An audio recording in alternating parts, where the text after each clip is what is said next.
Hi, Abraham.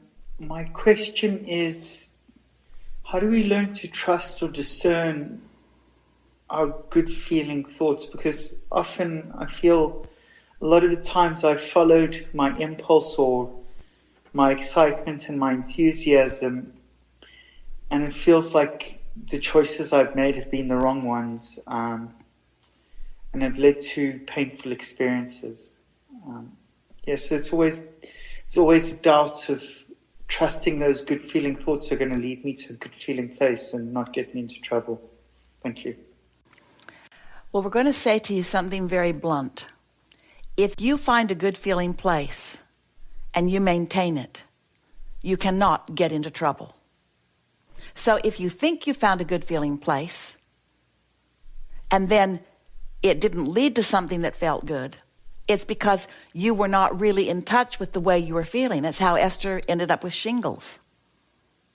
She didn't realize until after the manifestation how tense and worried she'd been about so many things, because she was covering her tension up with staying busy, and she was covering her tension up with doing as many things as she could, thinking that she was moving in the direction of what she wanted. It's a constant state of redefining and refining, you see. This is an important thing that we want to say to you.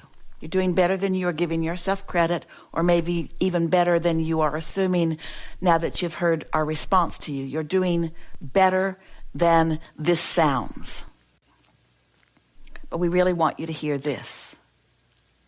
If the score that you're taking is, oh, that feels better, rather than, oh, that felt better and now I won the lottery, or that felt better and now the relationship is turned around. In other words, if you can release the temptation just for a little while of trying to take this improved moment in time all the way to the finish line, and instead you will let the finish line be, that feels better, and then the finish line be, that feels better, and then the finish line be, that feels better, and then the finish line be, that feels better, you will start to really enjoy having thought that you put a negative emotion to rest.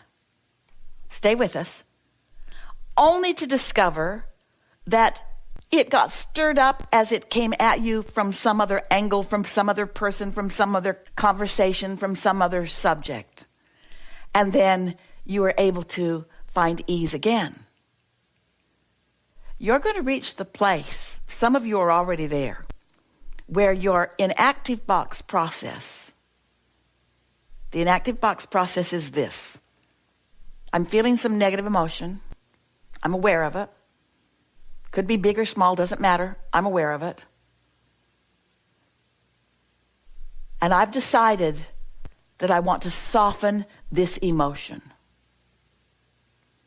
It's not so different than driving on a really bumpy road and then seeing an on-ramp to a nice smooth highway and deciding to take the on-ramp to the nice smooth highway instead of putting up with the ruts and bumps in this road. And we want to say to you, whether you know it yet or not, there is always an on-ramp to a smoother road. Why you don't take the on-ramp to the smoother road? Because some misinformed, bottom half of the scale person said to you, don't take the easy way. Struggle and suffer. That's the path to enlightenment and blessings. Someone who did not know the path to enlightenment kept you on a bumpy road and convinced you that the bumps are virtuous, and they are not.